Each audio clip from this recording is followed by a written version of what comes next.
બનાસકાંઠાના પાલનપુરમાં સ્માર્ટ મીટરને લઈને લોકોમાં આક્રોશ। પાલનપુરના ગઢ ગામમાં વીજ વિભાગે ઘરે ઘરે સ્માર્ટ મીટર તો લગાવ્યા, પરંતુ આરોપ છે કે સ્માર્ટ મીટરને કારણે વીજ બિલ વધારે આવે છે।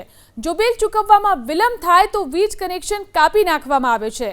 સ્થાનિકો અનુસાર સ્માર્ટ મીટર લાગ્યા બાદ તેમની મુશ્કેલી વધી છે। વીજ વિભાગના કર્મચારીઓ ખોટી રીતે હેરાનગતિ કરી રહ્યા છે।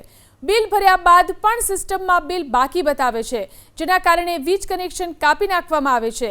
આ સમગ્ર મામલે વીજ વિભાગના મુખ્ય ઇજનેરનું કહેવું છે કે કોઈ ગ્રાહકનું બિલ બાકી હશે તો કનેક્શન કાપ્યું હશે, પરંતુ સ્માર્ટ મીટરને લઈને લોકોમાં ઘણી ગેરસમજ છે। લાઇટ બિલ 11 તારીખના અમે ભર્યું અને તારીખ હતી 16 ભરવાની એની 11 તારીખના ભર્યું તો ચાલુ નથી, બંધ થઈ ગયું ભર્યું એટલે પછી 100 રૂપિયા વળી ભર્યા એટલે એની ચાલુ કર્યું। કહેવાનું અમારું એમ થાય કે બે બિલ ભેળા આપે એ વાત સાચી, પણ બે બિલ ભેળા આલે પણ એની તારીખ 16 હતી તો 16 તારીખ વહેલા આપણે ભર્યું તો દંડ શેનો હોય એમ કહેવાનું થાય। આ સરકારના વિરોધમાં બોર્ડવાળા કામ કરે એની પાક્કી સાબિતી છે। હવે આખા ગઢમાં લગભગ 600 થી 700 જણાના હવે બિલ કાપીને હોય છે તો કાલની તારીખમાં। અત્યારે પબ્લિકને પૂછ્યા વગર પહેલાં તો સ્માર્ટ મીટર પબ્લિકની મંજૂરી વગર સ્માર્ટ મીટર લગાવી દીધા છે। અને સ્માર્ટ મીટરમાં અત્યારે જેવું છે કે એ લોકોએ લાઇટ બિલ આપ્યું, લાઇટ બિલ ઘરે આવી ગયું કે લાઇટ બિલમાં છેલ્લી તારીખ મારી હોય 16 તો 11 તારીખે લાઇટ બંધ થઈ જાય એમના ઘેર। અમને અત્યારે જો અત્યારે એક એક્ઝામ ચાલુ છે, 10મા 12માની એક્ઝામ ચાલુ છે, અવસરો આવ્યા છે અને એક બાજુ આ ગરમીનો પારો પણ 40 ડિગ્રી થઈ ગયો છે। ઘરમાં નાના બાળકો હોય, બીમારી વધી જાય, ગરમીના કારણે બાળકનું મૃત્યુ થઈ જાય તો એક જવાબદારી કોણ લેશે?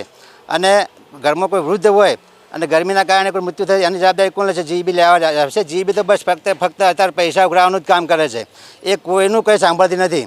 એમને તો એમ કે તમે પૈસા આપો અને લાઇટ બિલ ભરો। લાઇટ બિલમાં ભરવામાં એવું થાય કે જે કાપી નાખે ને એના પછી ઓટોમેટિક બંધ થઈ જાય, પછી જે ભરવા માટે જે ઓનલાઈન સિસ્ટમ હોય એ તો ચલાવતા નથી, એમને ત્યાં જીબીમાં જ જવું પડે ને જીબીમાં 100 રૂપિયા વધારાના લેશે ચાલુ કરવા માટેના। એટલે આ 100 રૂપિયા વધારાના ગ્રાહકોને લૂંટાવાનું છે અત્યારે અને ખૂબ જ પરેશાન થવું પડે છે ગ્રાહકોને।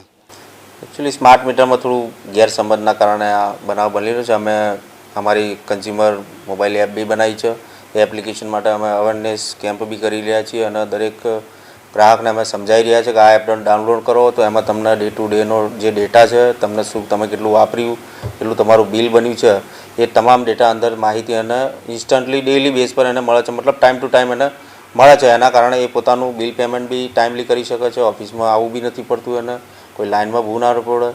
એવી ખૂબ સરસ આ એક પ્રકારની એપ છે। તો સ્માર્ટ મીટરથી લોકો જે ગભરાય છે ખરેખર ગભરાવાની કોઈ જરૂર નથી। વાત રહી આ પેમેન્ટની, તો પેમેન્ટ બી જો એને જૂનું બાકી હોય તો જ કદાચ કંઈક એવું બનાવ બન્યો હોય છે, બાકી જનરલી એ પેમેન્ટ અમે ડિસ્કનેક્શન કરતા નથી।